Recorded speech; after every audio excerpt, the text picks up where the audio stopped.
सभी साथियों को मेरा नमस्कार। साथियों, प्रेम दीवानी उस मीरा की चर्चा को हम आगे बढ़ाते हैं। साथियों, हम यहाँ नए नहीं हैं, हम यहाँ प्राचीन से हैं, सनातन से हैं। ऐसा कोई समय न था जब तुम ना थे, ऐसा कोई समय ना था जब मैं ना था, ऐसा कोई समय न था न ऐसा कोई समय कभी होगा जब तुम नहीं हो जाओगे, हमेशा रहोगे। रूप बदलेंगे, ढंग बदलेंगे, शैलियाँ बदलेंगी, लेकिन अस्तित्व शाश्वत है। जो शाश्वत है वही सत्य है। शेष जो बदल जाता है वह तो केवल आवरण है, जैसे कोई वस्त्र बदल लेता है। रामकृष्ण परमहंस ने मरते वक्त कहा, रो मत, क्योंकि मैं तो केवल वस्त्र बदल रहा हूं। और रमन ने मरते वक्त कहा, जब किसी ने पूछा कि आप कहाँ चले जाएंगे हमें छोड़कर, तो उन्होंने कहा, बंद करो यह बकवास। मैं कहाँ जाऊंगा, मैं यहाँ था और यहीं रहूंगा। जाना कहाँ है, यही तो एकमात्र अस्तित्व है। रूप बदलते हैं, बीज वृक्ष हो जाता है, वृक्ष बीज हो जाता है। गंगा सागर बन जाती है, सागर सूरज की किरणों से चढ़कर मेघ बन जाते हैं, मेघ फिर गंगा में गिर जाते हैं, फिर गंगा सागर में गिर जाती है, मगर एक जल की बूंद भी कभी खोई नहीं। जल उतना ही है जितना सदा से था, और एक भी आत्मा कहीं खोई नहीं। मीरा ने कहा है, मैं ललिता थी, कृष्ण के साथ नाची वृंदावन में, कृष्ण के साथ गाई। यह प्रेम पुराना है, मीरा यही कह रही है, यह प्रेम नया नहीं है। और इसकी शुरुआत जिस ढंग से हुई, वह शुरुआत भी करती है साफ कि पंडित गलत होंगे, मीरा सही है। और पंडित कितने ही सही लगें, फिर भी सही नहीं होते, क्योंकि उनके सोचने का ढंग ही बुनियाद से गलत होता है। वे प्रमाण मांगते हैं। अब प्रमाण क्या, किसी अदालत की सील मोहर लगी हुई कोई फाइल मौजूद करे मीरा कि कृष्ण के समय में थी। कहाँ से प्रमाण पत्र लाए, कहाँ से गवाह जुटाए। अंतर्भाव ही पर्याप्त है, और उसका अंतर्भाव ही उसका प्रमाण है। मीरा छोटी थी, कोई 4-5 साल की रही होगी, तब एक साधु मीरा के घर मेहमान हुआ। और वह साधु जब सुबह उठकर अपनी कृष्ण की मूर्ति, जिसे वह अपनी गोदड़ी में छुपाए हुए था, उस मूर्ति को निकाल कर जब उसकी पूजा की, तो मीरा एकदम पागल हो गई। पूर्व अनुभव हो गया उसे, पूर्व अनुभव का स्मरण आ गया मूर्ति देखते ही। वह मूर्ति कुछ ऐसी ही थी कि चित्र पर चित्र खुलने लगे मीरा की आंखों के सामने। वह मूर्ति जो थी, शुरुआत हो गई फिर से कहानी की। वह मूर्ति निमित्त बन गई, उससे चोट पड़ गई मीरा के हृदय पर। कृष्ण की मूरत फिर याद आ गई मीरा को। फिर वह सांवला चेहरा, वे बड़ी बड़ी आंखें, वे मोर मुकुट में बंधे, वे बांसुरी बजाते कृष्ण। मीरा लौट गई हजारों साल पीछे अपनी स्मृति में। मीरा रोने लगी और साधु से मांगने लगी मूर्ति। लेकिन साधु को भी बड़ा लगाव रहा होगा, साधु को भी बड़ा प्रेम था अपनी मूर्ति से। उसने मूर्ति देने से इनकार कर दिया और तुरंत वहां से उठकर चला भी गया। मीरा ने उसी वक्त खाना पीना बंद कर दिया। पंडितों के लिए यह प्रमाण नहीं होता कि इससे कुछ प्रमाण मिलता है पूर्व भाव का, लेकिन मेरे लिए प्रमाण है। 4-5 साल की बच्ची, हाँ, बच्चे कभी कभी खिलौनों के लिए तरस जाते हैं, रोने लगते हैं, लेकिन घड़ी 2 घड़ी में भूल भी जाते हैं। दिन भर बीत गया, न उसने खाया न उसने पिया, उसकी आंखों से आंसू बहते रहे। मीरा रोती रही। उसके घर के लोग भी हैरान हुए कि अब क्या करें। वह साधु भी तो चला गया, कहाँ खोजें उसे। और वह साधु देगा उस मूर्ति को, इसकी संभावना भी कम है। और वह कृष्ण की मूर्त जरूर ही बड़ी प्यारी थी, घर के लोगों को भी प्यारी लगी थी। उन्होंने भी बहुत मूर्तियां देखी थी, मगर उस मूर्ति में कुछ था जो जीवंत था, कुछ था जो जागता हुआ था। उस मूर्ति की तरंग ही कुछ और थी। जरूर किसी ने गढ़ी होगी प्रेम से, व्यवसाय के लिए नहीं। किसी ने गढ़ी होगी भाव से।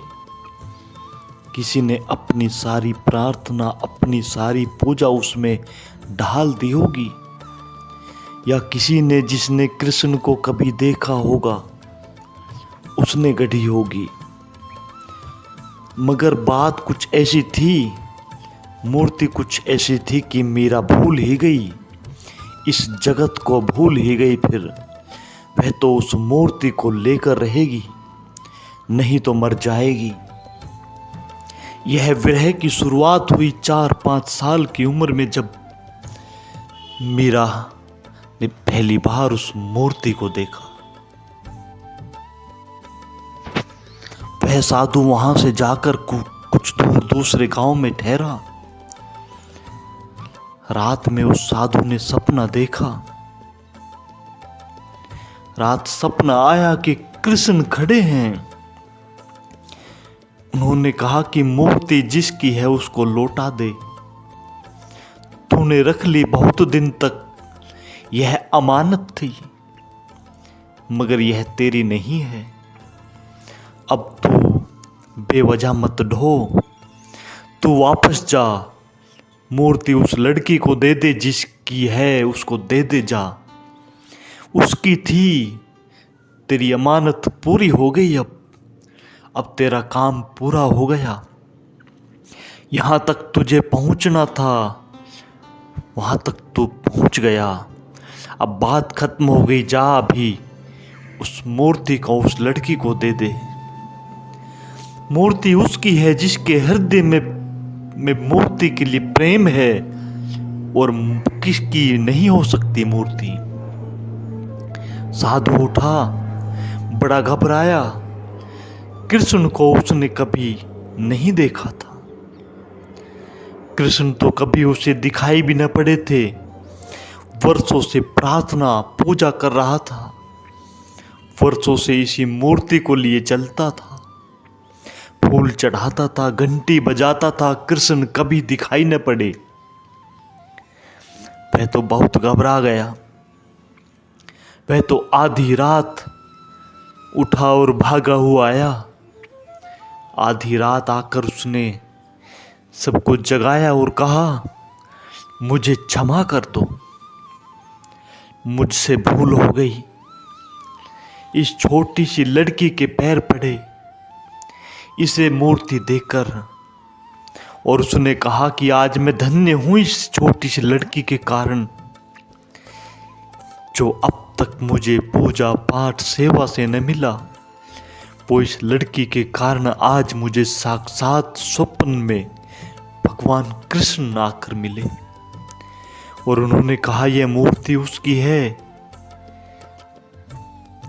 जाकर दे दे वापस, उस छोटी लड़की मीरा को वापस दे दे। तेरे पास तो बस ये अमानत थी उसके पास तक पहुंचाने के लिए। इसे मूर्ति देकर वो वापस हो गया। यह जो 4-5 साल की उम्र में घटना घटी, इससे फिर से दृश्य खुले, फिर प्रेम उमगा, फिर यात्रा शुरू हुई। यह मीरा के इस जीवन में कृष्ण के साथ पुनर्गठबंधन की शुरुआत है। मगर यह नाता पुराना था। नहीं तो बड़ा कठिन है कृष्ण को देखा न हो, कृष्ण को जाना न हो, कृष्ण की सुगंध न ली हो, कृष्ण का हाथ पकड़कर नाचे न हो, तो लाख उपाय करो, तुम कृष्ण को कभी जीवंत अनुभव न कर सकोगे। इसलिए जीता सतगुरु ही सहयोगी होता है। तुम भी कृष्ण की मूर्ति रख कर बैठ सकते हो, मगर तुम्हारे भीतर भाव का उद्रेक नहीं होगा। भाव के उद्रेक के लिए तुम्हारी अंतर कथा में कोई संबंध चाहिए कृष्ण से। तुम्हारी अंतर कथा में कोई समानांतर दशा चाहिए। मीरा का भजन तुम भी गा सकते हो, लेकिन जब तक कृष्ण से तुम्हारा कुछ अंतर नाता न हो, तब तक भजन ही भजन रह जाएगा। जुड़ न पाओगे, हृदय का हृदय से मिलन न होगा, कोई सेतु न बनेगा। वह 4-5 वर्ष की उम्र में घटी छोटी सी घटना संयोगिक घटना और क्रांति हो गई। मीरा मस्त रहने लगी, जैसे एक शराब मिल गई। 2 वर्ष बाद पड़ोस में किसी का विवाह हुआ और यह 7-8 साल की लड़की ने पूछा अपनी माँ को, सबका विवाह होता है, मेरा कब होगा और मेरा वर कौन है? और माँ ने तो ऐसे ही मजाक में कहा, क्योंकि वह उस वक्त भी कृष्ण की मूर्ति को छाती से लगाई खड़ी थी, कि तेरा वर कौन होगा? यह गिरधर गोपाल, यही तेरे वर हैं, और क्या चाहिए? यह तो मजाक में ही कहा था। माँ को क्या पता कि कभी कभी मजाक में कही बात भी क्रांति कर सकती है। और मीरा के हृदय में क्रांति हो गई। और कभी कभी कितनी ही गंभीरता से तुमसे कहा जाए, कुछ भी नहीं होता, क्योंकि तुम्हारे भीतर कुछ छूता ही नहीं। हो तो छुए। अगर बीज को पत्थर पर फेंक दोगे तो वह अंकुरित नहीं होगा। ठीक भूमि मिल जाए तो अंकुरित हो जाया करता है। वह ठीक भूमि थी। माँ को भी पता नहीं था, सोचती थी कि बच्चे का खिलवाड़ है, कृष्ण एक खिलौना है, मिल गए इसको इस सुंदर मूर्ति में। माना नाचती है, गुनगुनाती रहती है, ठीक अपना उलझी रहती है मूर्ति के प्रेम में, कुछ हर्जा भी नहीं। अक्सर बच्चे खेल लिया करते हैं मूर्तियों के साथ। मजाक में ही कहा था, तेरे तो और कौन पति होंगे, ये गिरधर गोपाल हैं, ये नंदलाल हैं। मगर उसका मन उसी दिन भर गया। कभी कभी संयोग महाआरंभ बन जाते हैं। महाप्रस्थान के पथ पर उसने तो मान ही लिया, वह छोटा सा भोला भाला मन, उसने मान लिया कि यही उसके पति हैं। फिर क्षण भर को भी यह बात डगमगाई नहीं, फिर क्षण भर को भी यह बात भूली नहीं। असल में बचपन में कोई भाव बैठ जाए अगर उनके मन में, तो बड़ा दूरगामी होता है। यह बात बैठ गई मीरा के मन में। उस दिन से उसने अपना सारा प्रेम कृष्ण पर उड़ेल दिया। जितना तुम प्रेम उड़ेलोगे उतने ही कृष्ण जीवित होते चले जाएंगे। पहले अकेली बात करती थी, फिर कृष्ण भी बात करने लगे। पहले अकेली डोलती थी, फिर कृष्ण भी उसके साथ डोलने लगे। यह नाता भक्त का और मूर्ति का न रहा, भक्त और भगवान का हो गया। और इसके बाद कुछ घटनाएं घटी जो ख्याल में ले लेनी चाहिए और जो महत्वपूर्ण भी हैं। उन बातों की चर्चा मैं अगली वीडियो में करूंगा। और अंत में अपने शब्दों को विराम करता हुआ मैं आप सभी को धन्यवाद करता हूं और आप सभी के भीतर बैठे उस परम पिता परमात्मा को प्रणाम करता हूं। मेरा प्रणाम स्वीकार करें।